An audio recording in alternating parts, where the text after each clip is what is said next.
Continuing to track our major impact storm, new timing on when the heaviest rain and snow arrives and departs the region, plus the growing flood concerns. I'm ABC 10 Chief Meteorologist Monica Woods with our weather impact alert in effect for Thursday. That's going to bring us rain, snow, thunderstorms, and windy conditions. We are storm ready and preparing for the potential of flooding, plus major impacts in this year. As you can see with our satellite and radar, there's a big plume of moisture in the Pacific here, driven in by this low pressure system, which is going to guide rain and snow all the way from Northern California through the southern part of the state. Each region dealing with some sort of impacts from this storm. And we're going to continue our extended weather coverage on ABC 10 Plus. Make sure you download that wherever you stream for free on TV. We've got explainers as well as weather and climate specials. So there's a lot of content beyond just our extended forecast there as well. All right, let's get to it. This latest storm. The highlights,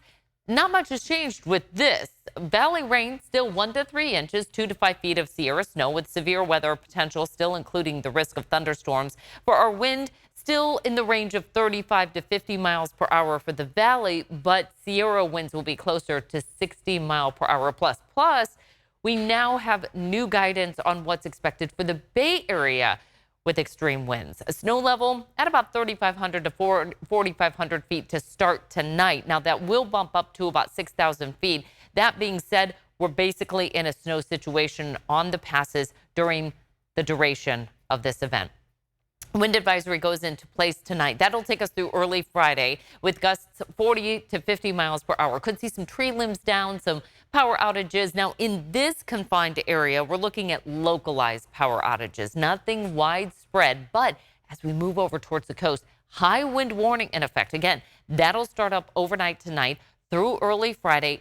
Gusts up to 80 miles per hour in some locations. That will cause damage to trees, power lines, difficult to travel, so a really increasing risk of high winds across the coast. That extends all the way into the Monterey Bay Peninsula, so that's going to be quite the event there along the coast.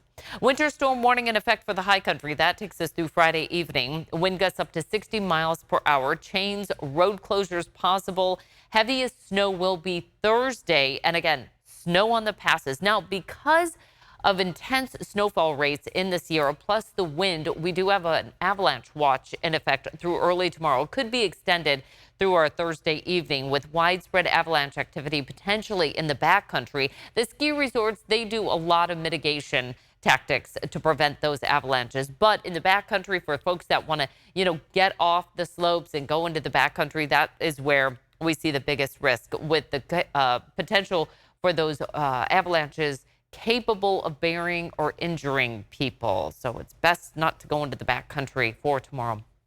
Here's a look at the leading edge coming in along the coast. Now, the biggest bulk of rain is actually going to be just south of I-80. So this is going to hit the northern San Joaquin Valley a little bit better than perhaps our earlier storms this season. There's that low that I was talking about kind of driving this all inland. We're in the warmer sector of the storm. Right now, we're in the colder air mass that has been in place for about the past week or so. But once that low pulls just to the north of us, we are going to be pulling in just a little bit of the warmer air. So tonight we watch the bands of rain coming on the coast. The heaviest rain actually develops just after midnight. We'll also see snow piling up in the Sierra.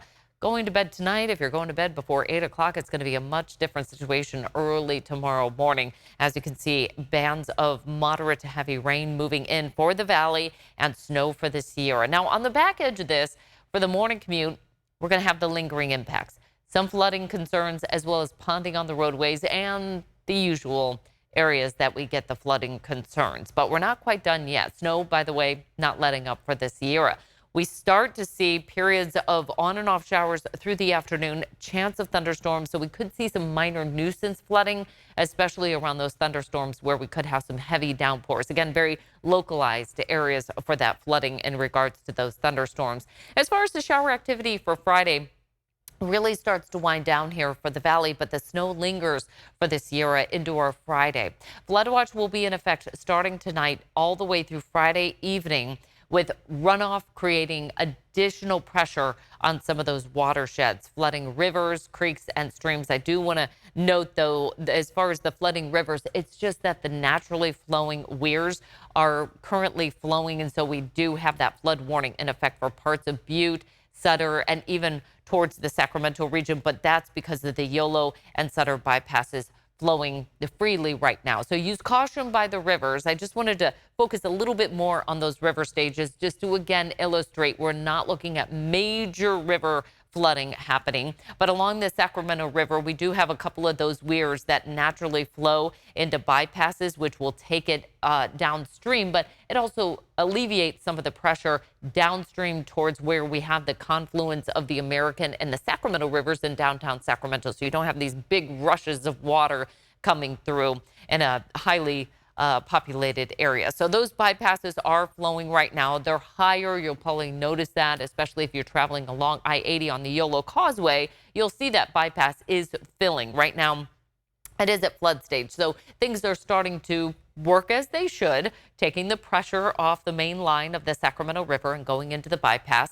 We're expecting a little bit of a decrease here, and then a little pulse comes in on Saturday as the additional runoff and kind of the delayed impacts of some of that water coming down the hill will again bump those water levels up slightly in the bypass. If you're not terribly familiar with the weir system in the Sacramento Valley, this is our flood protection. One layer of it. Again, there's so many layers to our flood protection, but along the Sacramento River, we do have several weirs that are flowing right now.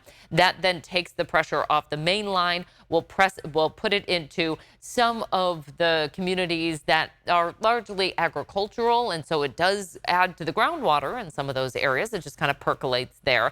But again, and then we have designed areas that it's expected to flow into, one being that Yolo bypass, which flows underneath I-80, which is right out of Sacramento as you head over towards Davis. Looking at a view from above, this is what it looks like. And you can see it's just naturally occurring. There's no gates that anybody has to open. The only one that's manually operated is the Sacramento Weir. And again, they're not expecting to open that from the water managers. So just a pretty scene, but one that has to be carefully watched because, again, those river levels are running very high and the flow is very fast. We will have that flood potential coming in not only for Northern California, but take a look at this. In Southern California, a moderate risk of flash flooding into our Thursday. Now that's going to linger into our Friday. A little bit lower threshold here through Southern California. We'll be in the marginal risk all the way through San Diego towards the border. But that's because of the duration of this event. So we take a little closer look at this because we are looking at the impacts around some of those burn scars, and debris flows are possible around some of those fires that we were tracking in January. This will be through Thursday evening, but it will begin early Thursday, last through Thursday evening. We'll continue to monitor that. So unfortunately, we need the rain in Southern California. We just don't want to have it too much at one time to create some vulnerability, especially for some of those, the vegetation, which has been stripped. So there's nothing really to hold that water into the ground. Future moisture really shows the depiction of how that plume of moisture primarily will be focused on the central coast. So it's just towards the South Bay area through Southern California that we're going to see the biggest bulk of moisture come in. That's not necessarily going to equate to the biggest rain totals, but as far as the available moisture, that's what we're looking at.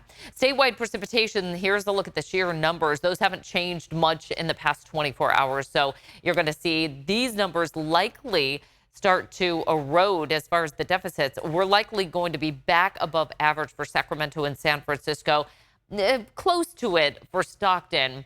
And then for Southern California, as you can see, we need the rain. We just don't want to have too much of it in a short period of time to create those flash flood issues, especially around the burn scars.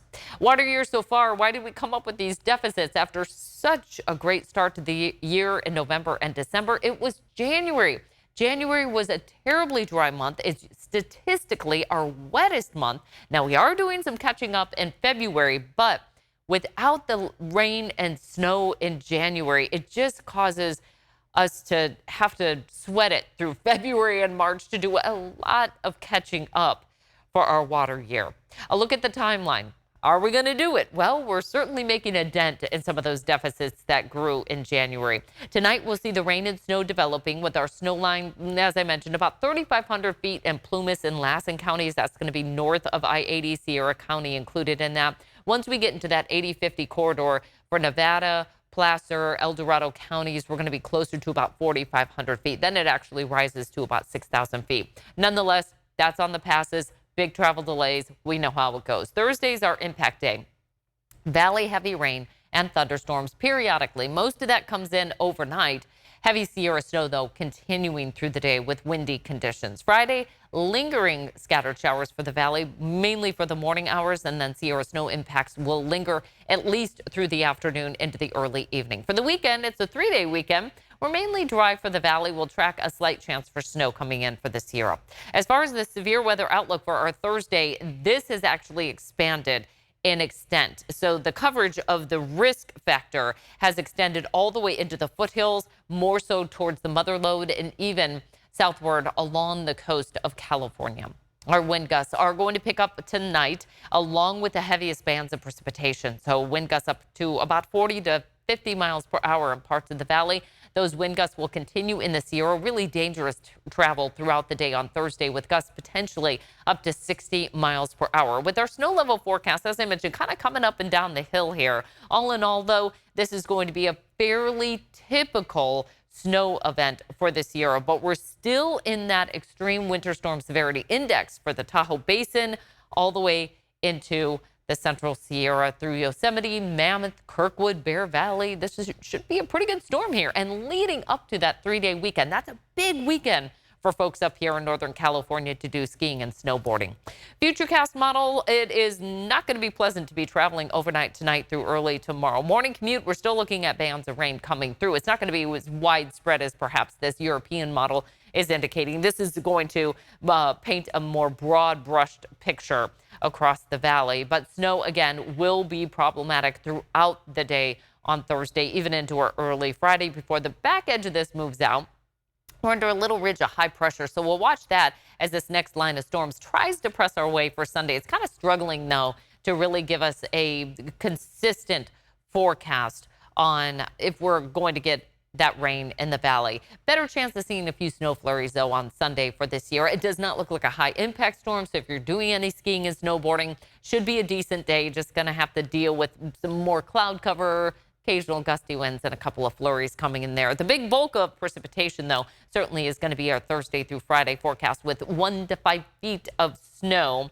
We'll see 1 to 3 inches of valley rain. As you can see, some of those totals popping up here. Some of the lower foothills getting up to about 3.5 inches of rain coming in. Now, as we look deeper into our 8 to 14 day climate outlook, we're going to turn things around here for the end of February. Likely warmer in the forecast and likely drier. So this is pretty much it for us because we see that first band of rain coming in, and then this Sunday storm is going to mainly hug extreme northern California.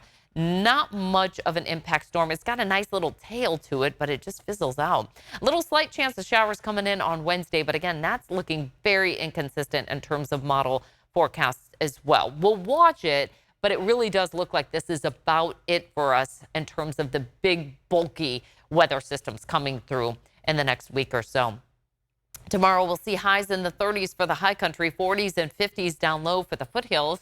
For the coast, highs are in the 50s to right around 60 after morning lows in the 40s. So we're saying goodbye to those cold, frosty starts to the day. The cloud cover keeping this a little bit warmer for tonight, along with the rain showers, with afternoon highs tomorrow near 60. So we see periods of rain and snow mixed in here for the mountains over the next 5 days. All in all, though, Monday, President's Day, should be beautiful throughout the region. If you have the day off, enjoy anything that you're doing. If you plan to do any hiking, though, around the rivers, they'll still be flowing quite high, despite the fact we'll have a couple of days of dry weather. For the coast, we've got rain on Thursday. Should be a dry weekend, though. Things are looking pretty nice there.